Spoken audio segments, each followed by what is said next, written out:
Hello everyone, welcome to Auric academy. Auric academy पे आपका बहुत बहुत स्वागत है। आज का हमारा टॉपिक है जनरल ऑर्गेनिक केमिस्ट्री में इलेक्ट्रोफाइल और न्यूक्लियोफाइल। इसके अलावा आज की हम वीडियो में फ्री रेडिकल्स, कैटायंस और एनायंस के बारे में भी स्टडी करेंगे। ठीक है, ऑलरेडी ये जो सीरीज़ चल रही है जनरल ऑर्गेनिक केमिस्ट्री, इसकी और भी वीडियोज़ आ चुकी हैं जिसमें हमने वेरियस टाइप्स ऑफ आइसोमेरिन्स की स्टडी की है। तो आप उनकी वीडियोज़ भी देख सकते हैं, उनके लिंक्स आपको डिस्क्रिप्शन बॉक्स में मिल जाएंगे। ठीक है, चलो स्टार्ट करते हैं। तो जनरल ऑर्गेनिक केमिस्ट्री में सबसे पहले हम ये देखते हैं कि कोई भी ऑर्गेनिक मॉलिक्यूल है, अगर वो किसी के साथ रिएक्ट करता है तो प्रोडक्ट बनता है। ठीक है, तो जो ऑर्गेनिक मॉलिक्यूल है उसको हम सबस्ट्रेट और रिएक्टेंट कहते हैं। सबस्ट्रेट कहेंगे या फिर रिएक्टेंट कहेंगे। ठीक है, और जिसके साथ में वो रिएक्ट करता है उसको हम अटैकिंग रीजेंट कहते हैं। तो जब भी कोई सबस्ट्रेट या रिएक्टेंट अटैकिंग रीजेंट के साथ रिएक्ट करता है तो एक इंटरमीडिएट स्टेट बनती है। प्रोडक्ट बनने से पहले एक इंटरमीडिएट स्टेट बनती है जो कि अनस्टेबल होती है, या आप यूँ कह सकते हैं कि वो कम स्टेबल होती है, और उससे हमें प्रोडक्ट मिलता है। उसके बाद हमें प्रोडक्ट मिलता है। ठीक है, यहाँ पे एक जनरल वे में दिखाया है। O is organic compound, I is for intermediate और P फॉर प्रोडक्ट। ठीक है, एक एग्जांपल देख लेते हैं। देखो यहाँ पे CH2 है, एल्कीन है, वो ब्यूरोमीन के साथ में Br2 के साथ रिएक्ट कर रही है और हमें प्रोडक्ट मिल रहा है CH2Br। ठीक है, ये हमें प्रोडक्ट मिल रहा है, लेकिन ये प्रोडक्ट जो है एक इंटरमीडिएट स्टेज से होके मिलता है। ठीक है, इंटरमीडिएट स्टेज से होके मिलता है। CH2 डबल बॉन्ड CH2 है, ये है ना, तो ये डबल बॉन्ड हटके यहाँ पे सिंगल बॉन्ड रह जाएगा और यहाँ पे Br के साथ में एक इंटरमीडिएट स्टेज आ जाती है। ठीक है, तो इसके साथ में इसके बाद में जो मिलता है वो हमें प्रोडक्ट मिलता है। ठीक, तो ये जो बेसिक जो ऑर्गेनिक कंपाउंड होते हैं उसमें मोस्टली कोवलेंट बॉन्ड होते हैं, और उन कोवलेंट बॉन्ड के फिजन होता है, मींस उनका ब्रेक होता है। तो जो कोवलेंट बॉन्ड होता है वो दो तरह से ब्रेक कर सकता है, होमोलिटिक और हेट्रोलिटिक। देखो, होमो का मतलब होता है सेम, हेट्रो का मतलब होता है डिफरेंट। ठीक है, होमोलिटिक का मतलब है यहाँ पे मतलब मीन है यहाँ पे आयन से। ठीक है, तो A और B थे। ठीक, A और B हमने एक एग्जाम्पल लिया है। ठीक, तो इनके बीच में अगर एक बॉन्ड है तो इस बॉन्ड का मतलब आपको पता है कि एक एक इलेक्ट्रॉन से बना है। ठीक है, एक इलेक्ट्रॉन इसका और एक इलेक्ट्रॉन इसका। तो जब ये बॉन्ड ब्रेक होता है तो एक इसका इलेक्ट्रॉन इसके पास चला गया, इसका इलेक्ट्रॉन इसके पास चला गया। ठीक है, तो इस तरह के फिजन को हम होमोलिटिक फिजन कहते हैं। और ये जो A के ऊपर डॉट दिख रहा है, B के ऊपर डॉट दिख रहा है, तो ये फ्री रेडिकल है। ठीक है, एक एक इलेक्ट्रॉन है तो ये फ्री रेडिकल, तो इस स्पीसीज को कहते हैं हम फ्री रेडिकल। अब हेट्रोलिटिक की बात करें तो जो बॉन्ड है, तो बॉन्ड में वो इलेक्ट्रॉन जो हैं उसकी तरफ शिफ्ट हो जाएंगे जो ज़्यादा इलेक्ट्रोनेगेटिव होगा। ठीक है, तो जो इलेक्ट्रोनेगेटिव होगा वो इलेक्ट्रॉन्स ले जाएगा, उसके ऊपर नेगेटिव चार्ज आ जाएगा। दूसरे के पास इलेक्ट्रॉन की कमी हो जाएगी और उसके ऊपर पॉजिटिव चार्ज आ जाएगा। ठीक है, तो समझ में आया कि कोवलेंट बॉन्ड के फिजन से फ्री रेडिकल, अगर होमोलिटिक फिजन हो रहा है तो फ्री रेडिकल बनेंगे, और हेट्रोलिटिक फिजन हो रहा है तो कैटायन और एनायंस बनते हैं। ठीक है, चलो अभी देखो, फ्री रेडिकल बनने हैं हमारे होमोलिटिक फिजन से। एक हमने सिंपल एक वो ले लिया, RX ले लिया। ठीक है, तो इस RX से क्या हुआ, RX के बीच में बॉन्ड है। ठीक है, एक एक इलेक्ट्रॉन से शो किया है। जब ये बॉन्ड फिशन होगा तो R के ऊपर एक डॉट आ गई, यानी एक इलेक्ट्रॉन R के पास आ गया, एल्काइल फ्री रेडिकल बन गया, और X के ऊपर फ्री रेडिकल आ गया। ठीक है, इलेक्ट्रॉन आ गया तो वो भी एक फ्री रेडिकल बन गया। ठीक है, अब यहाँ पे हम R फ्री रेडिकल की बात कर रहे हैं, तो ये जो है वो है एल्काइल ग्रुप। ठीक है, अगर आपको पता है एल्काइल ग्रुप क्या होते हैं तो अच्छी बात है, नहीं पता है तो भी मैं बता देती हूँ कि क्या होते हैं alkyl group. For example CH4 है, मीथेन, तो इसमें से एक हाइड्रोजन अगर निकल जाता है तो ये जो CH3 बचता है ये मिथाइल ग्रुप है, और इसको कहेंगे एल्काइल। इसको हम एल्काइल ग्रुप कहते हैं, और वैसे हम इसे मीथेन कहेंगे और इसे मिथाइल कहेंगे। ठीक है, तो ये मिथाइल हो गया, ये इथाइल, प्रोपाइल और ब्यूटाइल। ठीक है, तो फ्री रेडिकल की जो स्टेबिलिटी की बात कर रहे हैं, तो फ्री रेडिकल की स्टेबिलिटी ब्यूटाइल फ्री रेडिकल की सबसे ज़्यादा होगी, फिर आइसोप्रोपाइल फ्री रेडिकल, फिर इथाइल और फिर मिथाइल फ्री रेडिकल। ये इनका स्टेबिलिटी ऑर्डर है, या आप इस तरह से कह सकते हैं कि 3 डिग्री, 2 डिग्री, 1 डिग्री और मिथाइल कार्बन। ठीक है, इनकी स्टेबिलिटी इस ऑर्डर में होती है। ठीक है, क्यों होगी, क्योंकि ये इलेक्ट्रॉन को डोनेट कर रहे हैं, किस पे, कार्बन पे। ठीक है, कार्बन पे। तो जितने ज़्यादा इलेक्ट्रॉन डोनेटिंग ग्रुप किसी कार्बन पे होंगे तो उसकी स्टेबिलिटी उतनी ज़्यादा होगी in the case of free radical. Free radical के बारे में हम जब बात करते हैं, ठीक है, क्लियर। नेक्स्ट कैटायन और एनायन। देखो कैटायन किससे बनते हैं, हेट्रोलिटिक फिशन से, ठीक है। एक हमने वो ले लिया RX ले लिया, ठीक। अब RX में से X ज़्यादा इलेक्ट्रोनेगेटिव था तो वो इलेक्ट्रॉन्स कौन ले गया, X ले गया। X ले गया तो X के ऊपर नेगेटिव चार्ज हो गया, R के ऊपर पॉजिटिव चार्ज आ गया। यानी कि जो हमारे यहाँ पे R है वो एक अल्काइल ग्रुप है, तो ये क्या बन गया, एक कार्बोकैटायन बन गया, ठीक है, कार्बोकैटायन बन गया। तो कार्बोकैटायन की स्टेबिलिटी और फ्री रेडिकल की स्टेबिलिटी सेम होती है, सेम ऑर्डर में होती है, ठीक है। जैसे जैसे उनके ऊपर जितने ज़्यादा इलेक्ट्रॉन डोनेटिंग ग्रुप अटैच होते जाएंगे उनकी स्टेबिलिटी उतनी ही ज़्यादा होगी। तो देखो 3 डिग्री कार्बोकैटायन की स्टेबिलिटी 2 डिग्री से 1 डिग्री से ज़्यादा है, ठीक है। तो ये इनका स्टेबिलिटी ऑर्डर है, इसको याद कर लेना, बहुत इंपॉर्टेंट है क्योंकि ये स्टेबिलिटी ऑर्डर के अकॉर्डिंग ही हम बहुत सारी रिएक्शंस करेंगे, ठीक है। तो ये इनका कार्बोकैटायन का स्टेबिलिटी ऑर्डर हो गया।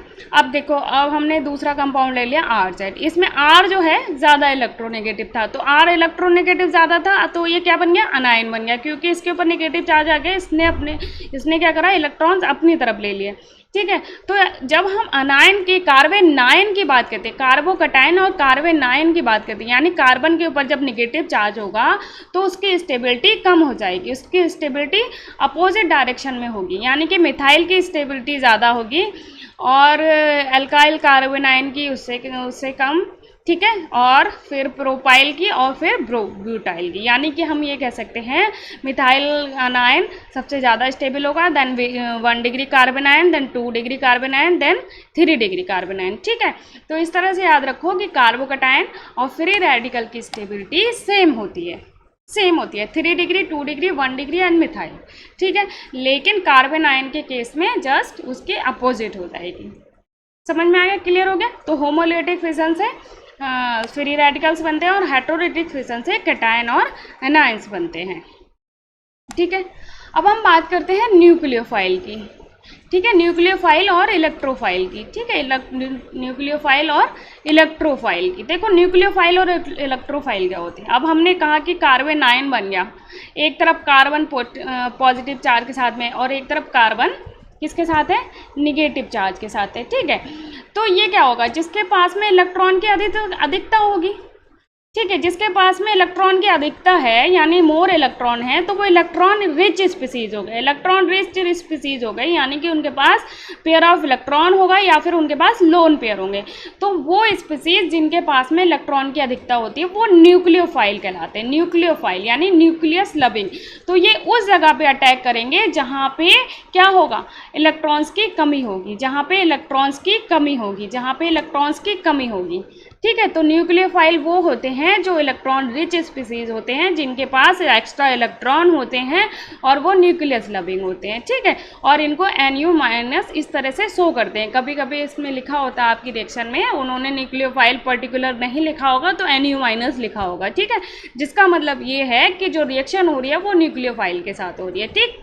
अब न्यूक्लियोफाइल भी दो तरह के होते हैं, निगेटिव और न्यूट्रल। निगेटिव और न्यूट्रल, तो chloride ion, bromide ion, iodide ion, alkoxide ion, hydroxide ion, RCO minus CN cyanide ion, ये सब क्या हो गए, निगेटिव चार्ज हो गए, इनके पास निगेटिव चार्ज है, ठीक है। न्यूट्रल, न्यूट्रल का मतलब वो है कि वो स्पीसीज जिनके ऊपर कोई चार्ज नहीं है लेकिन उनके पास एक्स्ट्रा इलेक्ट्रॉन है। तो एक्स्ट्रा इलेक्ट्रॉन कहाँ से आए, फ्री रेडिकल नहीं, लोन पेयर से, ठीक है। लोन पेयर क्या होते हैं कि जैसे ऑक्सीजन के पास में इलेक्ट्रॉन्स थे, ठीक, ऑक्सीजन के पास में इलेक्ट्रॉन्स थे और उसने क्या करा कि जब उसने हाइड्रोजन के साथ में बॉन्डिंग बनाई, ऑक्सीजन के पास इलेक्ट्रॉन थे, उसने हाइड्रोजन के साथ बॉन्डिंग बनाई, तो क्या हुआ कि उसके बाद फिर भी उसके पास में इलेक्ट्रॉन्स रिमेनिंग रह गए। तो जो इलेक्ट्रॉन्स रिमेनिंग रह जाते हैं बॉन्डिंग बनाने के बाद भी, तो उनको हम लोन पेयर्स कहते हैं, लोन पेयर्स कहते हैं। देखो नाइट्रोजन के NH3 में देखो नाइट्रोजन कितने, नाइट्रोजन के पास में 5 इलेक्ट्रॉन होते हैं, 3 से साथ में रिएक्ट कर लिया लेकिन फिर भी 2 रह गए, ठीक है। तो ये जो है इनको क्या कहेंगे, इनके साथ में ये जो स्पीसीज है, ये 2 डॉट जो लिखे हैं ये कहलाएंगे लोन पेयर। अगर सिंगल डॉट है तो फ्री रेडिकल, 2 डॉट्स हैं तो लोन पेयर है, ठीक है। तो न्यूक्लियोफाइल 2 टाइप के हो गए, नेगेटिव चार्ज और न्यूट्रल। तो न्यूट्रल में उनके पास में क्या होंगे, लोन पेयर होंगे, ठीक है। अब हम बात करते हैं इलेक्ट्रोफाइल की। देखो न्यूक्लियोफाइल न्यूक्लियस लविंग है, इलेक्ट्रॉन रिच है। इलेक्ट्रोफाइल इलेक्ट्रॉन लविंग है, इलेक्ट्रॉन डेफिशिएंट है। इलेक्ट्रॉन डेफिशिएंट है यानी कि ये इलेक्ट्रॉन डेफिशिएंट, इनके पास इलेक्ट्रॉन्स की कमी होती है। इन्हें ई प्लस से शो करते हैं, इनको ई प्लस से शो करते हैं, ठीक है। इनको ई प्लस से शो करते हैं, ये जो लिखा हुआ है यहाँ पे ई प्लस से शो करते हैं, ठीक है।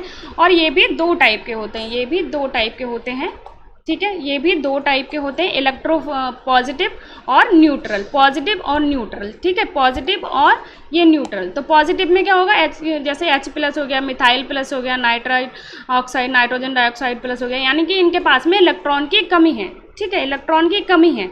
न्यूट्रल स्पीसीज, न्यूट्रल में 2 तरह के होंगे। इनमें इनकम्प्लीट ऑक्टेट होगा, मीन्स बॉन्डिंग के बाद में भी इन कंपाउंड में क्या है, इलेक्ट्रॉन्स की कमी है, इनकम्प्लीट ऑक्टेट है, यानी इनका ऑक्टेट कंप्लीट नहीं है, लास्ट में इनका 8 इलेक्ट्रॉन्स नहीं है। और एम्प्टी ऑर्बिटल्स, जिनके पास में ऑलरेडी एम्प्टी ऑर्बिटल्स हैं, यानी उनके पास स्पेस खाली है ताकि वो और इलेक्ट्रॉन्स ले सकें, ठीक है। समझ में आया? तो इलेक्ट्रॉन लविंग और इलेक्ट्रोफाइल और न्यूक्लियोफाइल क्या होते हैं, तो न्यूक्लियोफाइल वो होते हैं जिनके पास में इलेक्ट्रॉन्स की अधिकता होती है, जिनके पास में इलेक्ट्रॉन्स ज़्यादा होते हैं, ठीक है। तो वो 2 टाइप के होते हैं, निगेटिव और न्यूट्रल, ठीक है। निगेटिव में आपको क्लियरली दिख जाएगा उनके पास निगेटिव चार्ज है, न्यूट्रल में आपको देखने होगा कि उनके पास में फ्री रेडिकल है या नहीं है, ठीक है। और ये हमेशा उस जगह पे अटैक करते हैं जहाँ पे इलेक्ट्रॉन्स की कमी होती है, ठीक। इलेक्ट्रोफाइल वो होते हैं जिनके पास में इलेक्ट्रॉन की कमी होती है, इनको ई प्लस से शो करते हैं। ये भी 2 टाइप के होते हैं, पॉजिटिव और न्यूट्रल, पॉजिटिव और न्यूट्रल, ठीक है, पॉजिटिव और न्यूट्रल। तो पॉजिटिव में H plus, CH3 plus, NO2 plus या कोई भी और पॉजिटिव चार्ज स्पीसीज, ठीक है, जिनके पास में इलेक्ट्रॉन की कमी हो, ठीक। और न्यूट्रल जिनमें आपको ये देखना होगा कि उनका इनकम्प्लीट ऑक्टेट हो। ऑक्टेट का मतलब ये है कि लास्ट में उनकी सेल में 8 इलेक्ट्रॉन ना हो या फिर एम्प्टी ऑर्बिटल हो, यानी कि बॉन्डिंग बनाने के बाद भी उनके पास में इलेक्ट्रॉन्स की कमी हो, यानी कोई ऑर्बिटल जो है वो एम्प्टी रह गया हो, ठीक है। जो कोई ऑर्बिटल उनके पास में कैसा हो, एम्प्टी हो।